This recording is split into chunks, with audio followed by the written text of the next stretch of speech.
سيدنا ونبينا وشفيعنا وقاسم محمد اللهم صل على محمد وعلى محمد وعلى آل الطيبين الطاهرين المعصومين المظلومين المهديين ولعنة الله على أعدائهم بعد. وقد قالت فاطمة أم البنين عليه السلام: اللهم صل على ومن تحت الخضراء بفداء الحسين صلى الله اللهم صل على محمد وعلى محمد. آج کی یہ مجلس شہزادی عمر امین کی وفات کی مناسبت سے 13 جمادی الثانی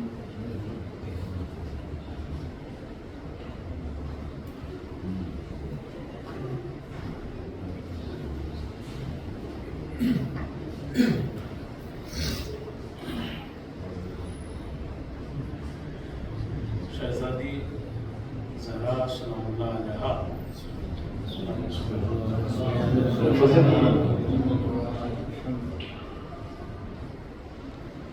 شہزادی زہرا سلام اللہ علیہا کی وصیت میں سے ایک وصیت جو ہے وہ یہ تھی کہ یا علی میرے بعد میری بہن کی بیٹی امامہ سے شادی کر لینا. عام طور پہ لوگ جو ہے وہ امامہ پڑھتے ہیں لیکن یہ امامہ ہے کہ امامہ سے شادی کر لینا. آپ کو بیوی مل جائے گی یعنی ایک عورت کا جو ہونا ضروری ہے مرد کی زندگی میں, اور میرے بچوں کو ماں مل جائے گی. امامہ جو ہے وہ رسول اکرم کی ایک بیٹی تھی زینب. یہ لوگ مانتے ہیں اس کو, 4 بیٹیاں مانتے ہیں, ان میں سے زینب کو مانتے ہیں. لیکن ہمارا ماننا یہ ہے کہ شہزادی اکلوتی بیٹی تھی شہزادی کا, مگر یہ لوگ 4 بیٹی مانتے ہیں, ان میں سے زینب کو مانتے ہیں. تو رسول اکرم کی ایک بیٹی تھی یہ زینب, جو بولا بھی بناتے رسول اللہ نے یہ آتی تھی. ان کے شوہر تھے ابو العاص. انہوں نے اس بعثت سے پہلے رسول اکرم نے شادی جو ہے وہ یعنی کہ ابو العاص سے ہوئی تھی اس کی شادی, اور اس سے کی بیٹی تھی امامہ. امامہ جو ہے اس کی بیٹی تھی, یعنی رسول اکرم کی بیٹی ہوئی زینب اور زینب کی بیٹی یہ. اس لحاظ سے شہزادی زہرا سلام اللہ علیہا ان کی خالہ بھی ہوتی تھی, کیونکہ زینب اور شہزادی فاطمہ دونوں بہن ہو گئی ایک طرح سے. تو امامہ جو ہے وہ ان کی ہم عمر تھی تقریباً شہزادی کی, لیکن شہزادی ان کی خالہ لگتی تھی, موسی. تو اور ان کا آنا جانا بھی تھا گھر میں شہزادی کے, تو بچے بھی ان سے بڑے مانوس تھے. شہزادی کے 4 بچے جو اس وقت تو چھوٹے ہی تھے. تو شہزادی نے اپنی وصیت میں کی کہ یا علی آپ امامہ سے شادی کریں. اور بعض جگہ لکھا ہوا ہے کہ امیر المومنین نے, اگرچہ یہ کوئی اجبار نہیں تھا امیر المومنین کے لیے کہ آپ کو کرنی ہے شادی, ایک اختیار تھا, لیکن شہزادی کی بات کو رکھتے ہوئے اور حالات کو اس طرح دیکھتے ہوئے آپ نے شہزادی کی شہادت کے 16 دن بعد 16 days 16 دن بعد امامہ سے شادی کر لی تھی. بعض جگہ یہ لکھتا ہے. اگرچہ اس میں ہمارا جو ذہن ہے اسے تو جلدی قبول بھی نہیں کرتا, اور ہم جو ہے وہ چونکہ اگر ایسا ہوتا بھی ہے تو 6 دن کے بعد ہم, لیکن یہ تو صرف 6 دن اور 10واں شعیب, یہ تو رسمیں ہیں ہماری تیار کی ہیں. لیکن اگر امکان ہے اور ضرورت ہے تو اس کا مطلب یہ ہے کہ اس سے پہلے بھی جو ہے وہ کیا جا سکتا ہے, کوئی ایسا وہ نہیں ہے. شاید بچوں کو تسلیت کے لیے وہ ضروری سمجھا امیر المومنین نے اور شہزادی کی وصیت پر عمل کرتے ہیں تو 16 دن بعد کہتے ہیں کہ امامہ سے آپ نے شادی جو ہے وہ کر لی اور امامہ جو ہے وہ تقریباً 30 سال تک امیر المومنین کے ساتھ رہی، یعنی کہ آپ کی شہادت تک 30 سال تک آپ کے ساتھ رہی امامہ، اگرچہ آپ سے کوئی اولاد نہیں ہوئی امیر المومنین کی امامہ سے کوئی اولاد نہیں، مگر یہ خود امیر المومنین کے جو بچے ہیں، شہزادی کے جو بچے ہیں وہ شہزادی امامہ ہی کے پرورش میں بڑے ہوئے۔ جب امیر المومنین کی شہادت ہوئی کوفے میں تو یہ اپنے ماموں کے ساتھ مدینے آ گئی۔ امیر المومنین نے ان سے کہا تھا کہ میرے بعد شادی کر لینا اور مغیرہ بن نوفل کے مشورے پر عمل کرنا، یعنی کہ اگر کہیں پھنس جاؤ کوئی بات آئے تو مغیرہ بن نوفل اس کی بات مان لینا۔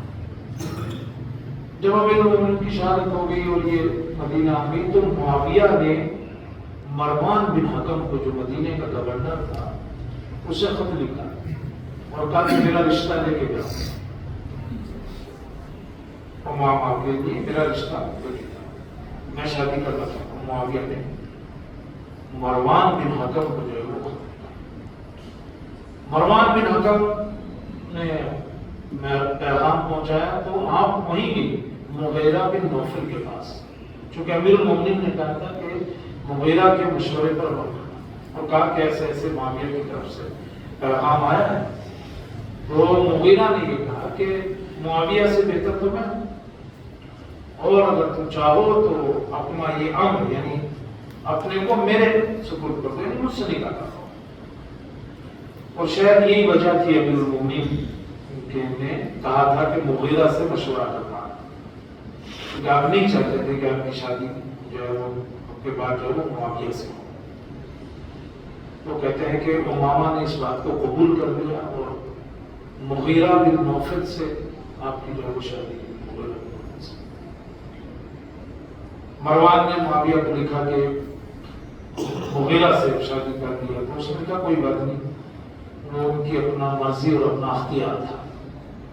تو کہتے ہیں کہ بعد میں مغیرہ سے بھی کوئی اولاد نہیں ہوئی، مغیرہ بن نوفل سے بھی، لیکن بعض جگہ لکھا ہوا ہے کہ ان سے ایک بیٹا ہوا اور اس کا نام یحییٰ تھا مغیرہ بن نوفل سے۔ تو پہلی شادی شہزادی کے بعد جو ہوئی وہ امامہ سے ہوئی، امامہ بنت زینب، اور یہ امامہ کر لیجیے آپ بنت ابو العاص اگر باپ کی طرف سے آتے ہیں، تو یہ پہلی شادی ہوئی امیر المومنین کی۔ دوسری شادی امیر المومنین نے شہزادی کی شہادت کے 10 سال بعد، یہ جو یعنی رسول اکرم اور شہزادی کی شہادت کے 10 سال بعد آپ نے دوسری شادی کا ارادہ کیا، اور تب جناب عقیل سے کہا کہ میرے لیے ایک بہادر خاندان کی لڑکی تلاش کرو تاکہ اس سے ایک بہادر بیٹا پیدا ہو۔ اگرچہ یہاں ایک سوال پیدا ہوتا ہے کہ آخر کیوں جناب عقیل سے کہا امیر المومنین تو خود علم ما کان وما یکون سب جانتے تھے، سلونی کا دعویٰ منبر سے آپ کرتے تھے، ہر چیز کے جاننے والے آپ تھے، تو کیوں جناب عقیل کو بیچ میں ڈالا کہ صاحب میرے لیے جو ہے خاندان کی جو ہے خاندان کی لڑکی جو ہے تلاش ہو؟ آپ کے علم کی تو کوئی امتحان ہی نہیں۔ جناب ابوذر کہتے ہیں کہ میں امیر المومنین کے ساتھ ایک جنگل سے گزر رہا تھا، ایک جگہ دیکھا بہت ساری چونٹیاں، بہت ساری، دیکھتے ہی میرے منہ سے نکلا سبحان اللہ الذی یعلم من عدد هذا النمل، کتنا سبحان اللہ الذی، یعنی کتنا پاک و پاکیزہ ہے وہ ذات کہ جو ان چونٹیوں کی تعداد جانتی ہے کہ یہ کتنی ہے۔ کہتے ہیں کہ جیسے ہی میرے منہ سے نکلا تو امیر المومنین نے کہا ایسے مت کرو، ان کی تعداد تو میں بھی جانتا ہوں کتنی ہے، اور صرف تعداد ہی نہیں جانتا ہوں، میں جانتا ہوں ان میں نر کتنی ہے، مادہ کتنی ہے، میل کتنے ہیں، فیمیل کتنے ہیں۔ اور میں صرف یہ نہیں جانتا، میں یہ بھی جانتا ہوں ان میں سے کون کب تک زندہ رہے گا۔ تو جناب بزرگ کہتے ہیں میں نے کہا پھر میں کیا کروں؟ کئی بہت سبحان الذی کہ پاکیزہ ہے وہ ذات کہ جس نے انہیں پیدا کیا، جو ان کا خالق ہے۔ تعداد تو میں بھی جانتا ہوں، اور آگے کی بات سے یا امیر المومنین سے روایت ہے کہ اللہ نے ہمارے شیعوں کو ہماری بچی ہوئی مٹی طینت شرست سے پیدا کیا ہے، جناب آدم کی خلقت سے پہلے ہمارے شیعوں کو ہماری مٹی سے پیدا کیا ہے، اور میں ان سب کو پہچانتا ہوں، اگر وہ میرے سامنے آ جائے تو ان سب کو پہچانتا ہوں، ان کے ناموں سے جانتا ہوں، ان کے آبا و اجداد کے ناموں سے پہچانتا ہوں، دوست اور دشمنوں کو پہچانتا ہوں، یعنی میں سب جانتا ہوں۔ تو امیر المومنین کے علم کی تو کوئی طے نہیں ہے، یہ تو خود ایک موضوع ہے، اگر میں اسی لائن میں چلتا رہتا ہوں یہی جو ہے آپ کو جنگ صفین میں جناب مالک اشتر نے ایک دن جب بغل میں جنگ کر رہے تھے امیر المومنین کے تو کہا کہ یا علی آج تو میں نے اتنے ہی قتل کیے ہیں جتنے آپ نے قتل کیے ہیں، یعنی آج برابر ہے جتنے آپ نے قتل کیے۔ امیر المومنین مسکرائے اور کہا کہ مالک کیسی باتیں کرتے ہو، تمہیں پتا ہے میری تلوار جب کسی کے سر پر پہنچتی ہے نا تو اس کی 70 نسلوں کو دیکھتی ہے کہ اس میں کوئی مومن تو پیدا ہونے والا نہیں ہے، اگر اس میں کوئی مومن پیدا ہونے والا ہوتا ہے تو میری تلوار جو نہیں چلتی۔ تو امیر المومنین کا علم تو خود اتنا ہے، تو یہ کیا بات ہے کہ بھائی آپ نے اتنا بھی امین سے کہا کہ آپ جو ہے میرے لیے ایک بہادر خاندان بتاؤ اور اس کی لڑکی بتاؤ تاکہ میں اس سے جو ہے شادی کروں، اور تاکہ وہ میرے لیے ایک جنگ یعنی کہ ایک بہادر بیٹا سے اس کی بہت سی وجوہات ہو سکتی ہیں، ان میں سے مثلا پہلی بات تو یہ کہ ائمہ اپنی حکمت اور مصلحت کو خود جانتے ہیں، ان کا جو کام ہوگا اس کے پیچھے کیا حکمت ہے کیا مصلحت ہے وہ بہتر جانتے ہیں، کچھ کا ہمیں پتہ چل جاتا ہے کچھ کا نہیں۔ پہلی بات ان کے ہر عمل کے پیچھے کوئی نہ کوئی مصلحت ہوتی ہے، کوئی فلسفہ ہوتا ہے، تو ہمیں کسی کا پتہ چل جاتا ہے کسی کا نہیں۔ ایک بات، دوسری بات یہ ہے کہ ائمہ علیہ السلام اپنے جو روزمرہ کے کام تھے انہیں عادی طور پر یعنی دنیا میں جیسے ہوتا ہے ویسے کرتے، اپنے علم کی بنیاد پہ یا اپنے دوسرے ایسے نہیں، ایک عادی جو چیزیں ہوتی ہیں جیسے چلتی ہیں ویسے وہ کرتے تھے لوگوں کے ساتھ۔ تیسری بات یہ ہے کہ مشورے کی اہمیت بتانا مقصد ہے، مشورے کی بھی ایک اہمیت ہوتی ہے کہ اپنے کاموں میں اپنی رائے کو اہم مت سمجھو، بس کہ جو میں کہہ رہا ہوں وہی ہے، وہ کتنا بھی بڑا عاقل ہو اگر وہ اپنی رائے کے اوپر صرف بھروسہ کرتا ہے تو وہ گمراہ ہوگا، صرف اپنی رائے کے اوپر کوئی بھروسہ۔ اور اس لیے آپ دیکھو رسول اکرم کے لیے مشاورہم فی الامر، آپ مشورہ کرتے تھے، جنگی معاملات میں مشورہ کرتے تھے اپنے حساب سے، ائمہ علیہ السلام مشورے کرتے تھے اپنی چیزوں کے بارے میں۔ 8ویں امام نے کہا کہ میرے بابا موسیٰ ابن جعفر علیہ السلام، اور میں نے سوچا آپ کو بھی شریک کریم نام لے کے تاکہ آپ سلوات پڑھ لوں، ایک اور پڑھ لیجیے۔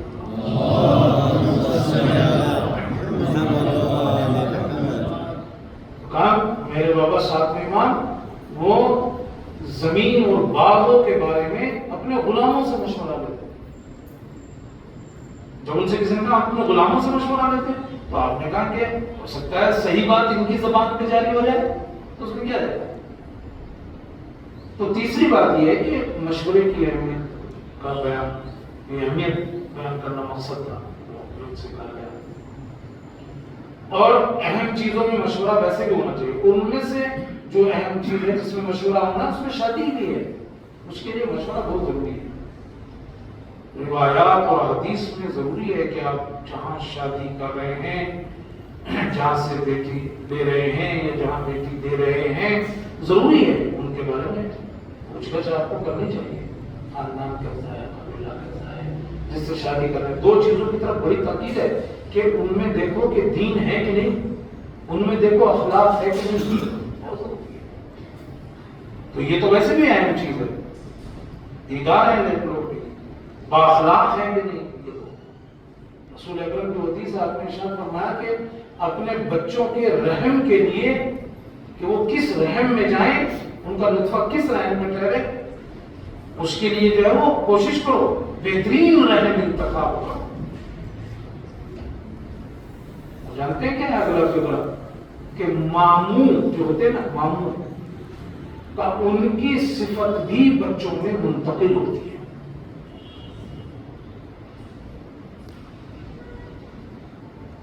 جنہیں ہماری بیویاں جو ہے بچوں کے سامنے ہیرو بنا کے کوشش کرتی ہیں، ددیال کی طرح سے تصویر کر لیتی ہیں،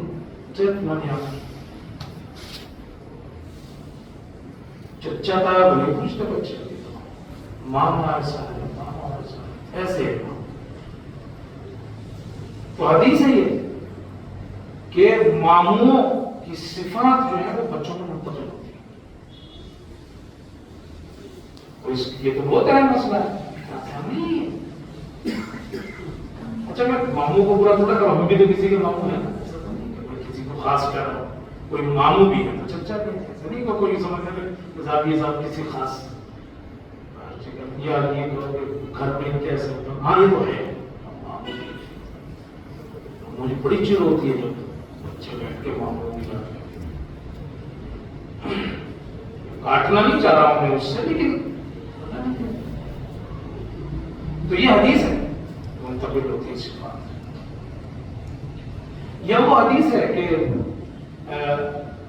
اے ضرور خزرائے دمن کہ بچو ہے اس خوبصورتی سے جو اس کے اوپر کوڑی یعنی گندگی کے اوپر اگتی ہے، یعنی وہ اچھی چیز، اچھی سبزی ہے، اچھی چیز، اس سے بچو جو گندی کوڑی پر جو ہے گندگی مزبلہ۔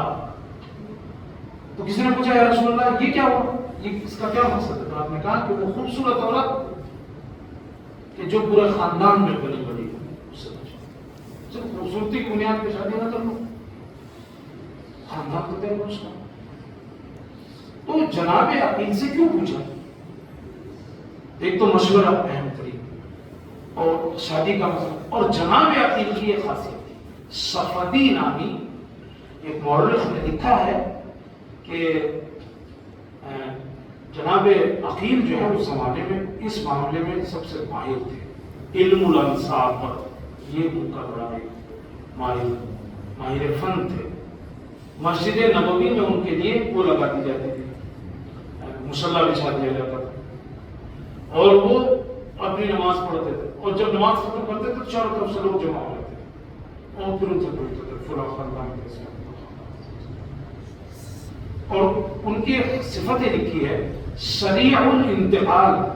سریع الانتقال یعنی یہ نہیں کہ چاہتے کل کو پوچھ کے بتاؤں گا یا کل کھانا میں دیکھ کے بتاؤں گا، سریع الانتقال یعنی کہ جیسے کوئی پوچھتا تھا نا خاندانوں کے بارے میں فوراً بتا دیں ایسا خاندان اس کا یہ میں نے آ لیا ہے کبھی آ لیا ہے۔ تو جناب عقیل کو اس وجہ سے یہ ساری وجہ تھی، اس لیے ورنہ تو امیر المومنین کے لیے کوئی مسئلہ نہیں تھا، آپ تو سب جانتے ہیں۔ اور وہ جناب عقیل نے پھر بتایا کہ بھئی یہ خاندان ہے وہ بنی کلاب والا، بڑا بہادر خاندان ہے، اس میں ایک لڑکی ہے جس کا نام ہے فاطمہ، ان کا نام فاطمہ، اس سے آپ شادی کر لیجیے، فاطمہ کا نام ہے۔ اور وہ یہ جو آنا پڑا نا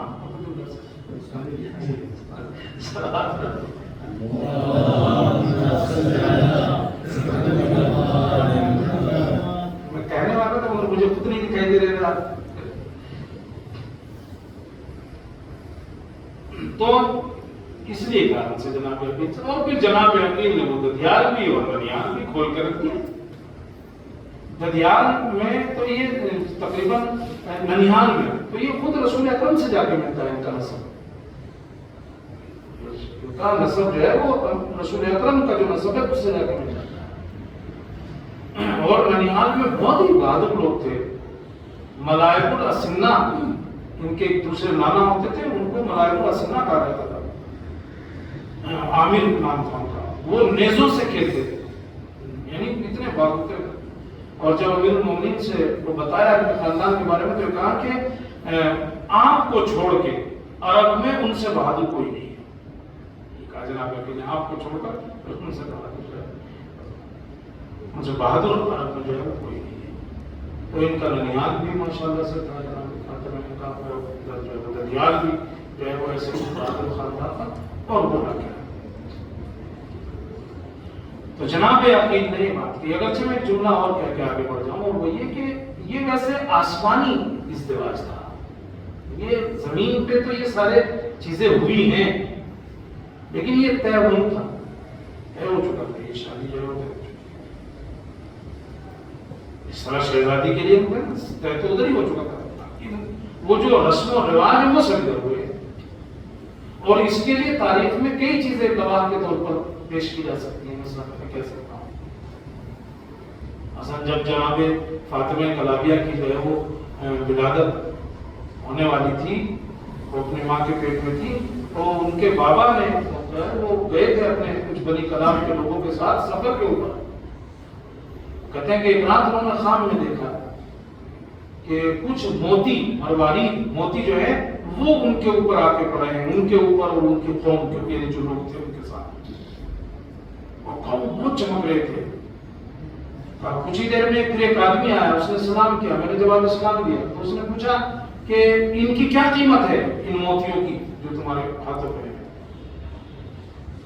کہا مجھے تو نہیں پتا ان کی کیا قیمت ہے, آپ بتاؤ کتنے میں خریدنا چاہتے ہو. اس نے کہا ان کی قیمت درہم و دینار نہیں ہے. کہا پھر کیا ہے. کہا ان کی قیمت اس سے کہیں زیادہ ہے. کہا وہ کیا چیز ہے جو اس کی قیمت بنی ہے. کہا وہ ایسی چیز ہے کہ جس کی وجہ سے تمہیں ہمیشہ کے لیے عزت, شرافت, سیادت, سرداری, یہ ساری چیزیں نصیب ہوگی. تم ضمانت کرتے اس بات کی. کہا, اور کہا جب آنکھ کھلی تو انہوں نے اپنے ساتھیوں سے کہا کہ میں نے ایسا خواب دیکھا. تو ایک نے خواب کی تعبیر بتائی کہ تمہارے یہاں ایک بیٹی ہوگی, اور اس کی شادی جو ہے وہ کسی بزرگ شخصیت کے ساتھ جو ہے وہ, جس سے تمہیں ہمیشہ کے لیے سیادت جو ہے وہ نصیب ہوگی, مجھ سے بزرگی تمہیں ملے گی. اور پھر جب یہ واپس آئے, چونکہ پہلے سے بیوی حاملہ تھی تو بیٹی ہوئی, تو جب بیٹی ہوئی تو انہوں نے ایک جملہ کہا کہ صدقت ہوا, یہ وہی خواب ہے جو پورا ہوگا. تو یہ تو زمین پہ سارے چیزیں ہوئی ہیں, مگر اصل تو وہ ہے. یا خود جناب فاطمہ کلابیہ کا خواب. جب جناب عقیل نے یہ سارا مشورہ دیا کہ بھائی ایسا ہے ایسا ایسا ہے, تو آپ نے کہا جاؤ بھائی آپ رشتہ لے کے جاؤ فاطمہ کے پاس. تو جناب عقیل خود گئے. یہ لوگ مدینے کے باہر رہتے تھے, خود مدینے میں نہیں, مدینے کے باہر رہتے تھے. وہ رشتہ لے کے گئے. اس وقت اصول یہ تھا کہ مہمان تو پہلے 3 دن مہمان نوازی اس کی کرتے تھے, استقبال کیا, بکرا وکرا کاٹا, قربانی کی, 3 دن ان کا جو ہے وہ کیا اس میں استقبال کیا. اور چوتھے دن پوچھتے تھے بھائی کس لیے آیا ہو. مہمان سے چوتھے دن پوچھتے تھے کس لیے آیا ہو. ہمارے یہاں آ کے بیٹھتا ہے تو کھانا کھا کے جاؤ گے یا کھانے کے بعد جاؤ گے. بیٹھتے ہی کھا کے جاؤ گے یا کھانے کے بعد جاؤ گے. وہ بھی خوش نصیب ہے اگر کوئی پوچھ لے. اگر یہ کسی کو آج کل پوچھ لے کہ بھائی اب کھانا کھا کے جاؤ گے کھانے کے بعد, تو خوش نصیب ہے.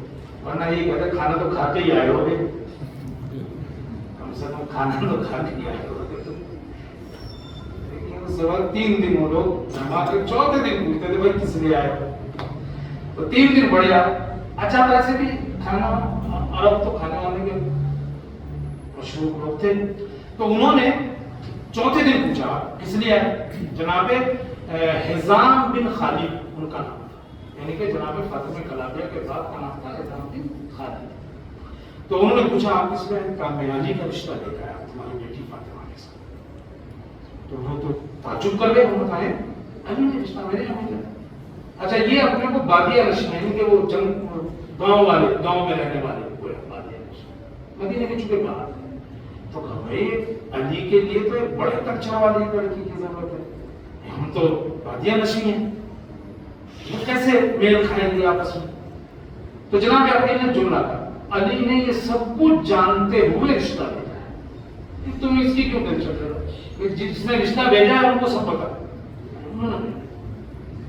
تو پھر خالد بن نظام بن خالد نے پھر دوسرا جملہ کہا کہ اچھا ٹھیک ہے آپ آ گئے ہو، مگر میں اس کی ماں سے جا کر پوچھتا ہوں اور خود بیٹی سے پوچھتا ہوں، وہ بتائے، چونکہ مائیں جانتی ہیں کہ بیٹی میں یہ صلاحیت ہے کہ نہیں، انہوں نے کیسی تربیت کی ہے اس میں وہاں جا کے پوچھتا ہوں. اب یہ ہر جملہ رکنے کا ہے، لیکن میں رک نہیں رہا ہوں چیزوں کے اوپر. ہر جملہ یعنی کہ شادی میں کس طرح کی شفافیت ہونی چاہیے، ہر چیز بتا دینی چاہیے، ہر چیز کھول کے سامنے رکھ دینی چاہیے. کہا بھائی میں ماں سے پوچھنا چاہیے. تو کہتے ہیں کہ جب یہ اندر گئے تو اس وقت جناب فاطمہ کلابیہ اپنی ماں کے پاس بیٹھی ہوئی تھی جن کا نام تھا ثمامہ یا لیلا، دو نام میں لینا، ثمامہ یا لیلا. وہ بیٹھی ہیں اور وہ ان کے بالوں میں جو ہے وہ کنگھا کر رہی اور انہوں نے اپنا خواب سنایا جناب فاطمہ کلابیہ. وہ کہہ رہی کہ میں نے رات خواب دیکھا ہے کہ میں سرسبز و شاداب جنگل میں ہوں، گھنے درخت ہیں، میوے جات ہیں، پھل ہیں، نہریں جاری ہیں. اور کہا میں نے دیکھا چاند اور ستارے جو ہیں وہ چمک رہے ہیں، اور چاند اور ستارے جو ہیں وہ چمک رہے ہیں. کہا میں اللہ کی قدرت میں غور و فکر کرنے لگی کہ کیسے اتنا بڑا آسمان بغیر کسی ستون کے ہے، کس طرح اتنی چمک اور دمک ہے. کہا اسی وقت ایک چاند جو ہے وہ میری آغوش میں آ گیا اور کہا 3 ستارے میری آغوش میں آئے. آپ کہتے ہیں کہ پھر ماں نے خواب کی تعبیر بتائی کہ تمہاری شادی جو ہے وہ کسی بزرگ شخصیت کے ساتھ ہوگی اور اس سے تمہیں 4 بیٹے ہوں گے، اس میں سے قمر ہوگا اور 3 ستارے ہوگا. اور کہتے ہیں اسی وقت جناب اعظام بن خالد اندر داخل ہوئے اور آپ نے وہ کہا کہ علی کا رشتہ ہے. اور بیوی سے کہا اب بتاؤ تم کیا یہ اس لائق ہے کہ علی کی بیوی ابو طالب کی بہو بن سکے؟ یہ انہوں نے ان سے پوچھا اپنی بیوی سے، یعنی جناب لیلا یا ثمامہ سے انہوں نے پوچھا.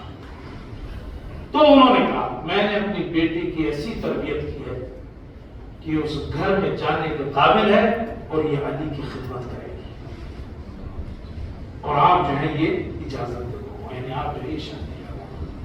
اور یہ اس طرح رشتہ جو ہے طے ہو گیا. تو یہ خود بات بتاتی ہے کہ یہ سارے جو ہے وہ رسم و رسومات تھے، لیکن یہ اصل میں رشتہ جو ہے وہ گیا وہاں پورا طے ہو چکا تھا، آسمانی اس طرح سے کہہ سکتے. اور جب بات طے ہو گئی تو نکاح کی بات آئی. تو جناب عقیل نے ہی نکاح کیا، صرف عقد جاری کیا جناب عقیل نے. 500 درہم مہر، وہی مہر جو رسول اکرم کی بیوی اور بیٹیوں کا تھا، وہی مہر جو ہے وہ رکھا گیا. آپ جو ہے وہ صرف نکاح جاری کیا جناب عقیل نے. اور پھر شہزادی جو ہے وہ گھر آئی، شہزادی ام البنین. اور اب روایتوں میں یہاں تک ملتا ہے، اگرچہ یہ جتنی بھی اس ٹائپ کی روایتیں آپ دوست آپ پڑھتے ہو سنتے ہو یہ آخر کی کتابوں میں ہیں، جو پرانی کتابیں ہیں ہماری ان میں بہت کم دکھا ہے.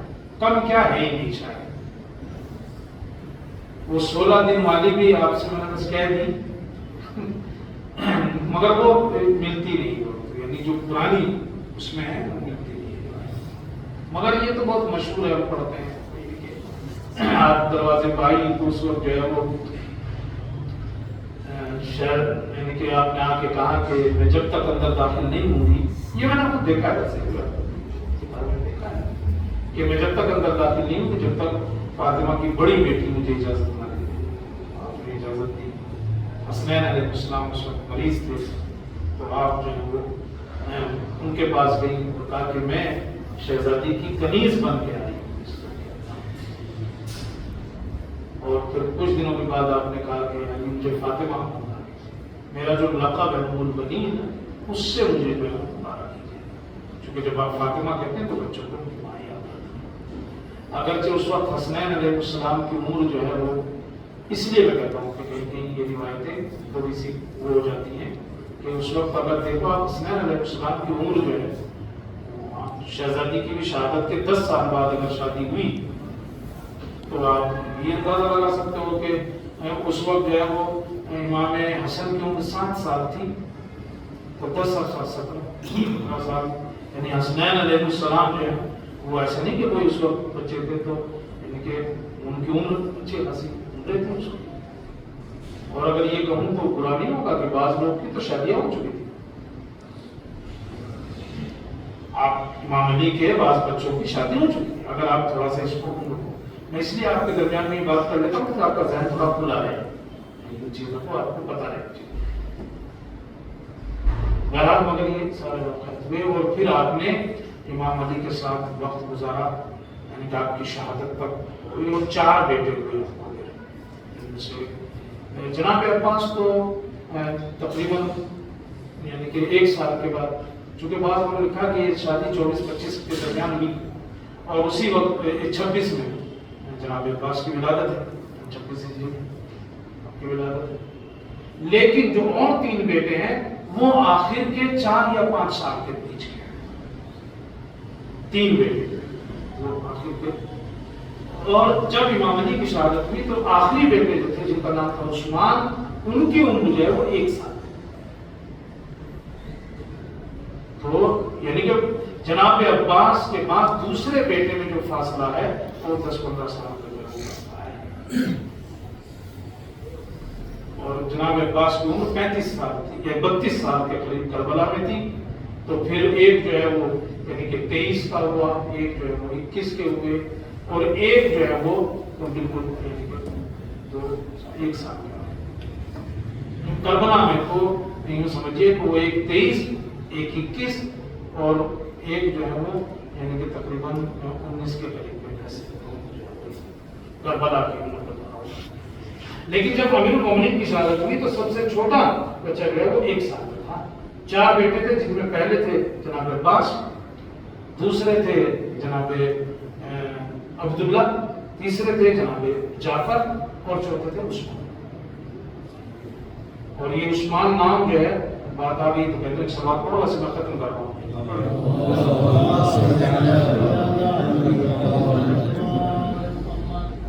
یہ عثمان بن مظعون کے نام پر آپ نے یہ نام رکھا تھا۔ یہ جو سنی کہتے ہیں نا کہ پھر ان کے بیٹے کا نام عثمان کیوں تھا، پہلے پتا ہوگا تو یہ بھی نہ رکھتے شاید، لیکن یہ بات نہیں اتنی خاص ہو گئی، مگر یہ عثمان بن مظعون ایک بڑے صحابی تھے رسول اکرم کے، امیر المومنین کے بڑے نزدیکی تھے۔ آپ نے جب یہ نام اپنے بچے کا رکھا تو آپ نے کہا کہ میں ان کے نام پہ یہ نام رکھ رہا ہوں، باقاعدہ آپ نے کہی ہے یہ بات کہ میں یہ عثمان جو نام رکھ رہا ہوں یہ ان کے نام پہ رکھ رہا ہوں، اپنے بھائی عثمان کے نام، کیونکہ ان کو مجھے بڑی یاد آتی ہے، یہ عثمان کے چکر میں نہیں۔ تو یہ 4 بیٹے جو ہے، اور جب آپ کی شہادت ہو گئی امیر المومنین کی تو بس یہ بات سن کے میں یہ بات بتا کے ختم کر دوں، چونکہ اور تو کہیں جانے کی نماز کہیں پڑھنی ہے تو کوئی سمجھ نہیں ہے، تو آپ نے شادی نہیں کی دوسری، جناب ام البنین نے اس کے بعد شادی کی، اگرچہ آپ خوبصورت بھی تھی، اچھا خاندان بھی تھا، اور آپ نے شادی نہیں کی۔ اور جب کسی نے آپ سے کہا شادی کے لیے تو ایک بڑا پیارا جملہ ہے آپ کا جس سے شہزادی کی وفا کا اندازہ ہوتا ہے۔ جب شادی کی بات ہے، چونکہ عرب میں تو بڑا تھا نا یہ، کوئی بولی ابھی میں نے کہا جناب امامہ نے شادی کر لی مغیرہ بن نوفل سے، اس کے علاوہ اور عبد اسما بنت عمیس، پہلے جناب جعفر بن ابی طالب کی بیوی، اس کے بعد جو ہے وہ پھر جو ہے وہ ابو بکر سے جو ہے وہ شادی ہو گئی، پھر ابو بکر کے بعد امیر المومنین سے جو ہے وہ شادی ہو گئی، تو یہ عربوں میں کوئی اتفاق نہیں تھا۔ لیکن جناب ام البنین نے ایک پیارا جملہ کہا، لیکن یہ فقہی بات نہیں ہے جو انہوں نے کہی، فقہ ایسا نہیں کہتی ہے، انہوں نے کہا ازواج الوصی کا ازواج النبی، رسول علی کی یعنی کہ وصیوں کی جو بیوی ہیں یعنی امیر المومنین کی، ان کا حکم وہی ہے جو نبی کی بیویوں کا حکم ہے۔ آپ یہ جملہ ان کی قدر کو بڑھا دیتا ہے کہ وصی کی جو بیوی ہے نا ان کا حکم وہی جو نبی کی بیوی کا حکم، اور نبی کی بیوی کا کیا حکم ہے؟ سورہ احزاب میں ہے نا کہ وہ قرآن کیا کل سے یاد کر رہا تھا تو وہی سب اس میں ہے کہ وہ من بعدی ابدا، ابھی آگے پیچھے سورہ احزاب آیت نمبر 43 اس میں، تو اس میں ہے کہ نبی کی بیوی کو حق نہیں ہے کہ وہ ان کے بعد جو ہے شادی کرے، اگرچہ یہ دوسری آیتوں سے بھی ثابت ہے، جیسے کہا کہ نبی کی بیوی جو ہے وہ تمہاری مائیں ہیں، لیکن اس میں واضح حکم ہے اس والی آیت میں کہ اس کے بعد جو ہے وہ شادی نہیں کر سکتی۔ تو آپ نے کیا کہا کہ وصیوں کی جو بیوی ہے ان کا حکم وہی ہے جو نبی کی بیوی، اور آپ نے شادی نہیں کی، اور ان چاروں بچوں کو آپ نے کیا کیا؟ ان چاروں بچوں کو آپ نے کی جو ہے وہ آپ نے پرورش کی، اور آپ دیکھو کربلا میں آپ نے ان چاروں بچوں کو بھیج دیا، اور یہ چاروں بچے جو ہیں یہ بھی سننے کی بات ہے، مدینے سے جب امام حسین چلے تھے تو آپ نے جو ہے وہ بلایا نہیں تھا لوگوں کو ہمارے ساتھ چلو، مدینے سے جب چلے تھے کسی کو نہیں کہا چلو، دعوت جو دی ہے آپ نے اپنے ساتھ آنے کی، اب آپ نے جو بلایا ہے وہ مکے کے بعد جب کوفیوں کے جو ہے وہ خط آ گئے، اور پھر اس کے بعد پتہ چلا کہ بھی آپ کوفے نہیں جائیں گے اور آپ کو جو ہے ادھر ہی جانا ہے، تو لوگوں کو آپ نے بلانا شروع کیا، وہاں سے نہیں بلایا آپ نے، مدینے سے کسی کو نہیں کہا ایک بار چلو۔ جناب ام المؤمنین چاروں بچوں کو لے کے گئی، اور میں یہ سب آپ کے ساتھ جائیں، کہہ سکتی تھی نا 3 تم لے جاؤ 1 میرے پاس رہنے دو، میں نے تو بڑی مشکلوں سے پالا ہے، سب سے چھوٹے والے کو تو وہ مجھے، لیکن نہیں، چاروں بچوں کو چاروں کو لے کے شہزادی کا ایک بڑا جو ہے وہ مقام ہے، اسی لیے 4 شہید بیٹوں کی ماں ہے آپ اس طرح سے جو ہے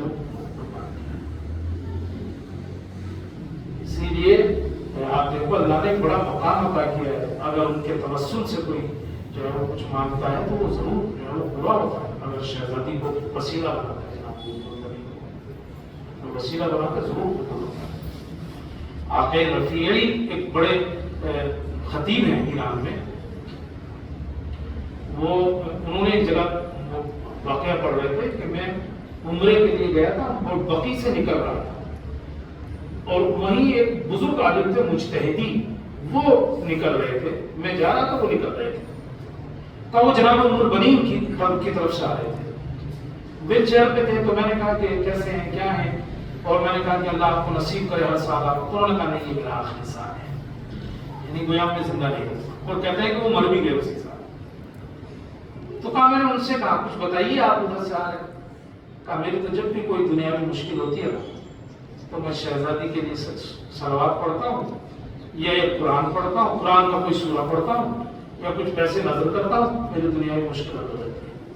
اور پھر انہوں نے ایک اور جملہ کہا تم بھی یاد رکھو اگر تم ائمہ کو وسیلہ بنانا چاہتے ہو نا تو ان کو ان کی ماں کا وسیلہ، ان کی ماں کا واسطہ، سارے ائمہ کے لیے۔ مثال کے طور پر آپ اگر نجف جاتے ہو تو اگر نجف جا رہے ہو تو آپ فاطمہ بنت اسد کے لیے وسیلہ بنائیے امیر المومنین کے لیے، آپ مشہد جا رہے ہو تو جناب نجمہ خاتون کو جو ہے وہ وسیلہ جو ہے وہ آدمی جو ہے وہ اگر امام حسین کے روزے پہ جا کے آپ سے مانگتے ہوئے اور آپ کی ماں کو جو ہے وہ وسیلہ بنائے گا تو، اور عرب کو آپ دیکھو، آپ نے وہ دروازہ جو لوگ گئے ہیں حرم میں جناب عباس میں، تو وہ ایک دروازہ ہے، دروازہ ام البنین کے نام سے باقاعدہ انہوں نے بنایا، یعنی کہ منسوب کیا، ایسا تو نہیں کہ کوئی وہاں ایسا کچھ ہے، جناب ام البنین کی قبر تو بقی میں، وہ منسوب کیا ہے اس کو، چونکہ عربوں کی عادت ہے وہ کچھ پڑھتے بھی نہیں، آگے کہتے ہیں یا ابو الفاضل، اے ابو الفاضل آپ کو آپ کی ماں کا واسطہ، وہ کہتے نکل جاتے ہیں، وہ اتنی لمبی لمبی زیارت بھی نہیں پڑھتے، بہت سے آگے کھڑے ہو گئے اور صاحب جو ہے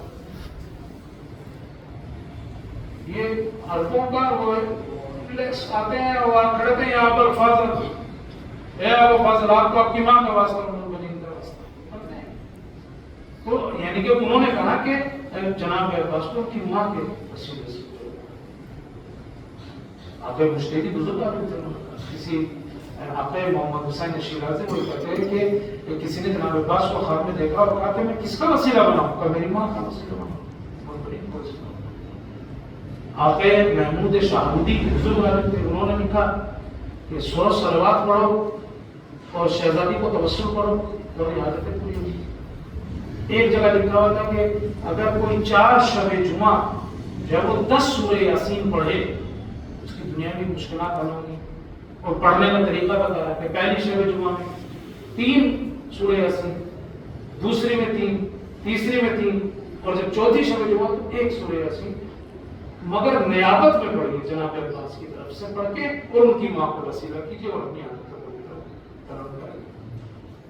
یہ ایک جگہ میں دیکھ رہا تھا کہ گم شدہ چیز اگر ہے، کوئی چیز گم ہوئی ہے تو کا ایک مرتبہ جو ہے وہ الحم اور صلوات پڑھ کے شہزادی الملک کے نام میں آپ کو وہ گم شدہ چیز مل جائے گی، آپ کی حاجت جو ہے وہ پوری ہو جائے گی. تو بہت کچھ ہے کرنے کو. اللہ نے مرتبہ دیا. اور بھی چاروں بیٹے مبارک کرتے. ایک آپ کی نسل جانتے ہیں کس سے چلتی؟ آپ کے جو بیٹے تھے وہ عبید اللہ آپ کے پوتے تھے، ان سے پھر جو ہے وہ نسل چلی. آپ کی جو نسل چلی یہ سب شہید کر دیا. اور شہزادی نے وفا کی حد کر دی، کوئی شادی نہیں. جب یہ قافلہ واپس آیا، یہ جو میں نے جملہ شروع میں پڑھا تھا کہ جناب ام المؤمنین کا کلہم ومن تحت الخضر بفداء حسین، تنقیح المقام میں علامہ مامقانی نے یہ جملہ لکھا ہے. انہوں نے کہا کہ شہزادی کے پربندے میں سے، ان کی فائل میں سے اگر سب کچھ نکال دیا جائے، صرف ایک ہی یہ جملہ ہو، وہی شہزادی کی عظمت کے لیے کافی ہے. صرف یہ ایک جملہ. جب قافلہ آیا اور بشیر ابن جزلم جو ہے وہ کہتے ہوئے چلے تو شہزادی اپنے پوتے کا ہاتھ پکڑ لی. آوازیں سنی نا. چونکہ مدینے میں پہلے خبر آ چکی تھی، ایسا نہیں ہے کہ پہلی مرتبہ، مگر وہ جو خبریں آئی تھی نا وہ تفصیلی نہیں تھی. کون کیسے شہید ہوا، کیا ہوا، یہ سب نہیں پتا. خبر آ چکی تھی فرزند رسول کے ساتھ ایسا ہو چکا، یہ آ چکی تھی خبر، مگر تفصیل نہیں معلوم. شہزادی نے جب صبح بشیر نے جزلم کے نام کا میں نے بعض جگہ سنا ہے کہ بشیر بن جزلم کو یہ تاکید کی گئی تھی کہ اگر ام البنین سامنے آ جائیں تو ایک تن نہ بتانا کہ عباس شہید ہو گئے.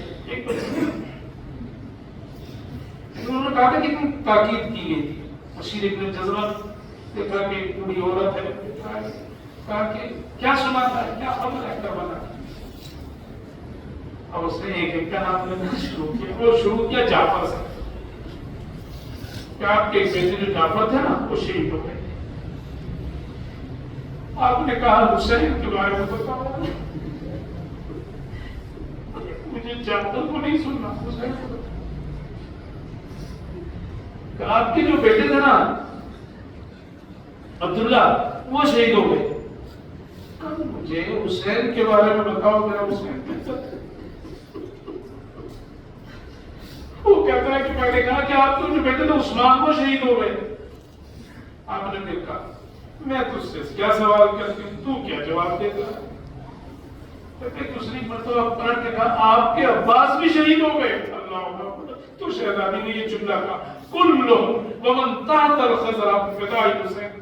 کیا کنارہ ہے مجھے عباس جعفر ہے، پوری دنیا کلہم ومن تحت الخضر، جو بھی سر آسمان بفداء حسین، حسین کے اوپر فدا ہو. میں حسین کے بارے میں پوچھ رہی ہوں.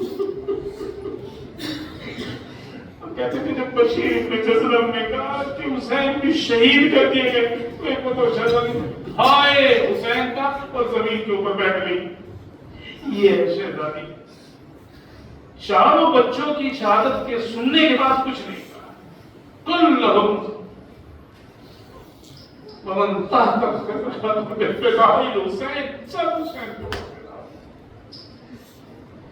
کہتے ہیں کہ بقی کے باہر یا عراق کے راستے میں بیٹھ جاتی تھی شہزادی، اس کے بعد 4 کمرے بناتی، 4 کمرے بناتی، عباس، جعفر، عبداللہ، عثمان، اور پھر ایک ایک کو کٹ کرتی جاتی تھی۔ عباس میں تمہیں نہیں لوں گی، جعفر میں تمہیں نہیں لوں گی، عثمان میں تمہیں نہیں لوں گی، عبداللہ میں تمہیں نہیں لوں گی، ارے تمہاری بات تو زندہ ہے، ارے میں اپنے حسین میں لوں گی۔ اس کی بات کہتے اس طرح گریا کرتی تھی کہ مروان جو دشمن اہل بیت تھا وہ روکتا تھا کھڑا ہو کے، جب آپ اس طرح میں وہ گریا کرتے ہوئے دیکھتا تھا۔ شہزادی کہتی میں ان بچوں پہ نہیں رہوں گی، میں حسین پہ رہوں گی۔ اللہ اکبر۔ عزیزوں، یہی وجہ ہے کہ شہزادی کا مرتبہ یہ ہے کہ خود امام حسین شہزادی کا اکرام کرتے تھے اور آپ کو سلام کرتے تھے۔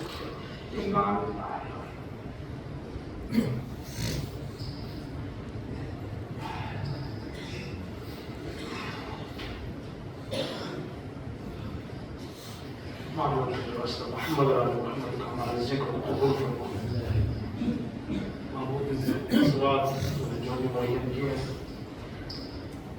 سے شہزادی المنبنین کی روح کو جو ہے وہ عیسیٰ فرما، محمد محمد کا محمود اس مجلس کی عظمت اور برکت اور شہزادی کے توسل سے اس وقت عالم اسلام اور عالم تشیع جن حالات سے گزر رہی ہے، محمود شیعوں کی حفاظت فرما، محبوب جو شہداء اس راستے میں اپنی جان جو ہے قربان کر چکے ہیں ان کے درجات کو بلند فرما، محبوب جو مجاہدین، مبارزین اور جو کسی طرح سے زخمی ہوئے ان تمام حالات، محبوب ان سب کی جو ہے وہ حفاظت فرما، محبوب خاص طور سے ہمارے علماء کرام، آیات اعظام اور ان میں خصوصیت کے ساتھ آیت اللہ سیستانی اور آخر رہبر معظم سید علی خامنہئی کی حفاظت فرما، محبوب تجھے واسطہ محمد علیہ وسلم ان کا سایہ جو وہ ہمارے سروں کے اوپر قائم ہوتا ہے، محبوب تجھے شہزادی کا واسطہ، تجھے شہزادی کے توسل سے ہماری گزارش ہے، ان کی عمر کو جو ہے وہ طولانی فرما، انہیں صحت اور عافیت جو ہے وہ عطا فرما، محبوب تجھے واسطہ محمد علیہ وسلم کا ہمیں عمل صالح کی توفیق عنایت فرما، امام زمانے کا ضرورت ماجد ہمیں مکیانہ و انسان مشمار، آپ حضرات سے گزارش ہے کہ الحمد سورۃ توحید کی طرح جمع کر تمام محبوبین، شہداء اسلام اور خصوصیت کے ساتھ معانزہ کے جو بزرگ افراد جو ہمارے درمیان سے چلے گئے ہیں ان سب کے لیے جو ہے وہ ایک سورۃ پڑھتے ہیں تاکہ ان کی روح جو ہے وہ اس مجلس سے جو ہے وہ فیضیاب ہو۔ بسم اللہ الرحمن الرحیم۔